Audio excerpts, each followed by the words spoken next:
Hey everyone, it's Bill McCafferty here. Today is Friday, May 22nd, 2020. Hope you're having a great week.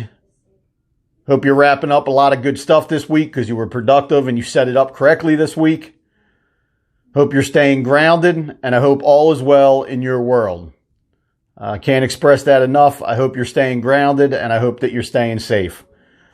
I was not on last week, so I did miss our Friday episode last week. I do apologize about that. Just a lot of personal stuff going on that I had to take care of, and I didn't feel right doing the video last week. So I said, you know what? Instead of rushing it and putting something out there that's not great, let me just not do it, and I'll get back to business the following week. So here we are. Today is episode number 17. A day in the life of an asset manager / note investor. So like we do every episode, we're going to go through the asset management company first. The asset management company, PMR2, is managing 108 files for different clients, different investors. Majority of those 108 files are non-performing seconds, but I am managing some non-performing first. So let's get started. Like I said, I have 108 active files. No new borrower contacts over the last 2 weeks. I did not send out any loss mitigation forms. I did receive a loss mitigation package back this week from a borrower. We processed that, and I was able to send that borrower some options. So I was able to send out one option form. I also sent out one loan modification, agreed to terms with a homeowner last week. Was able to send that out. Haven't received any new loan mods back to process. Haven't sent out any new payoffs, but we did process one payoff that came in last week. So as you can see, there's stuff happening. Not a lot of activity. But we're maintaining. No new foreclosure sales. No new bankruptcy filings. A few of the bankruptcy cases that we're active in, things are being postponed. Different hearings are being postponed. So there's a lot of that going on. And no files wiped. It seems like a lot of the foreclosure sales that were scheduled for April and May are now being pushed out to June and July, even out to August. So there's a lot of that going on, just trying to stay relevant and stay active on everything. So that's what's going on with PMR2. Let's jump over to my own portfolio, PDRS. Once again, PDRS is just maintaining, processing everything that I need to process on a monthly basis, between account statements and getting my QuickBooks assistant, all the stuff that she needs to process all my stuff. On a monthly basis. Just making sure all my reperforming borrowers are making payments. And if they're not, reaching out to them, trying to figure out what's going on and what we can do to help them out and what we can do to help them get situated in a time like we are dealing with right now. There's a lot of unknown, a lot of craziness, people losing their jobs. So just managing everything and being proactive as stuff happens. So that's what's going on in both portfolios. Today, I wanted to bring a case study. This case study is my St. Charles, Missouri case study. This is a wild one. This case study is going to show you what actually happens when you're playing aggressively in the space of investing in distressed non-performing second mortgages.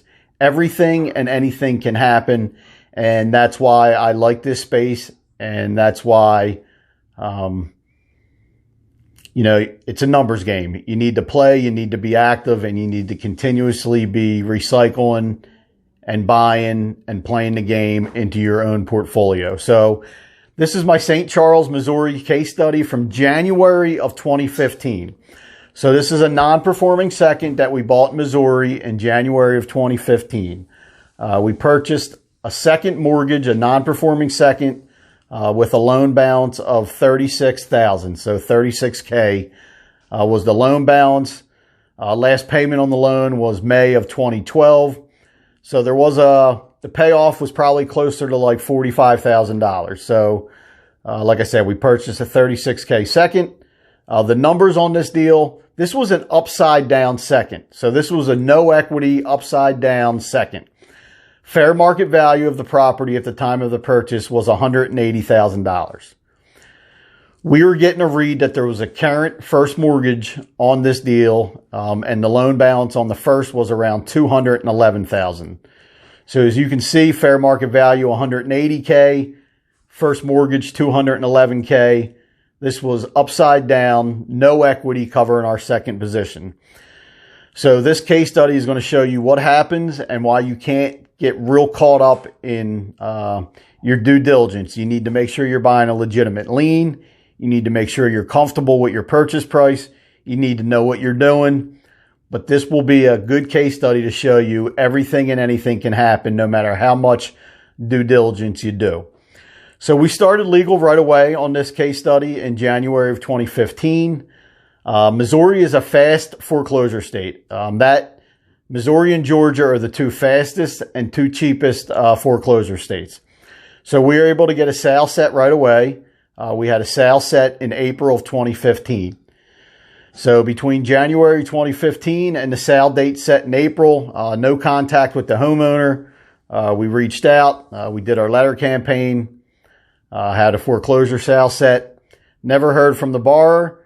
And like I do with a lot of my non-performing seconds, as long as that first is current, and I'm okay with everything else, I'm going to go through the foreclosure sale and deal with everything after I get through sale, and let the chips fall, and let's see what happens. So we went through sale, like I've talked about on the past.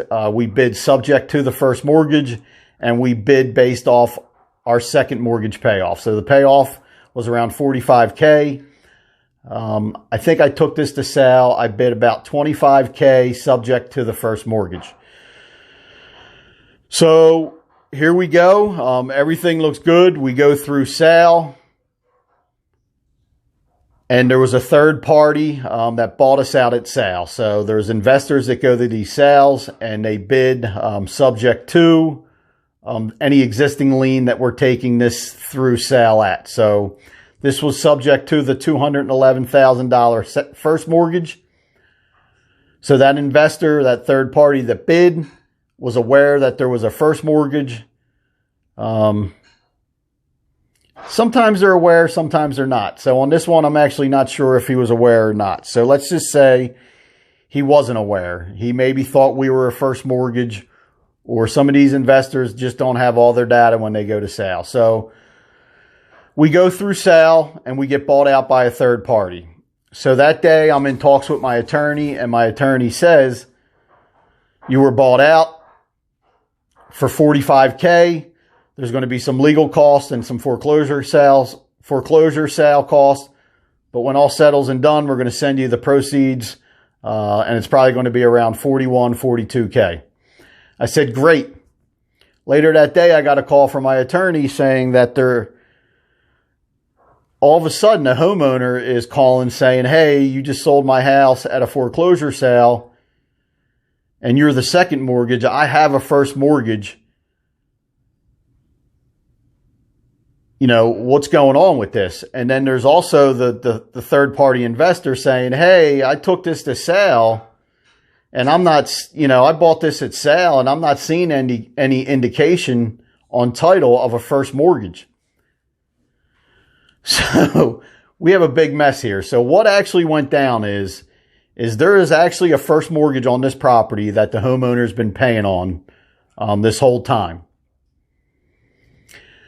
The first mortgage was actually never recorded on title. Don't ask me how this happened or what went on, but all of a sudden we have a homeowner saying, hey, I've been paying on a first mortgage.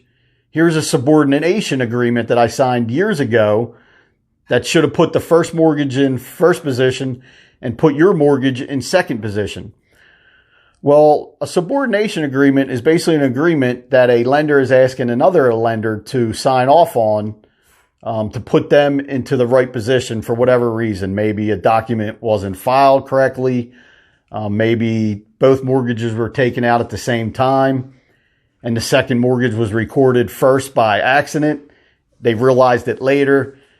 They create a subordination agreement. The second mortgage signs off, and it puts that first mortgage back into the first mortgage position on title in the county records.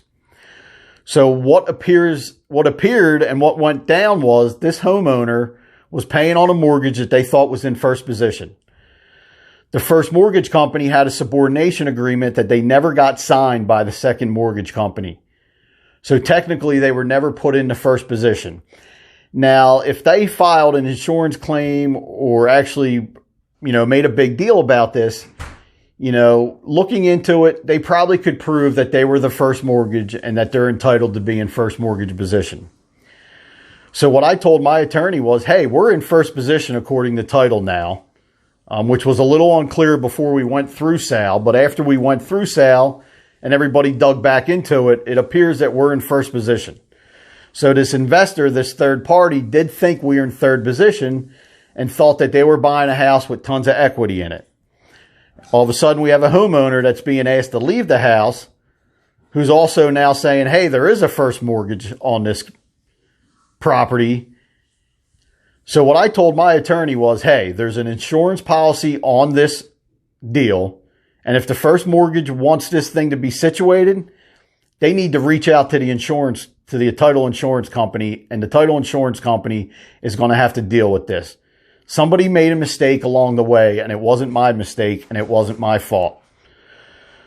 So that's how it all ended. We got a full payoff of $45K minus some cost. A third party, I don't really know what exactly went down with this first mortgage. I don't know exactly what went down with the property and the homeowner. All I know is we got bought out at sale. We got a full payoff. We were done with the deal. First mortgage company probably ended up reaching out to the title insurance company. And I'm thinking they may have got reimbursed and paid off that way because they have insurance against the actual loan. And there's a possibility that the third party either worked this out with the homeowner or got possession of the property. But a lot of times I don't ask questions when all's said and done. All I know is that is my St. Charles, Missouri case study. By playing the game and being active, we got a great deal and we got a great payoff. I hope you enjoyed that case study. Finish off the day strong, wrap up the week on a good note, and enjoy your weekend and stay grounded. Thanks.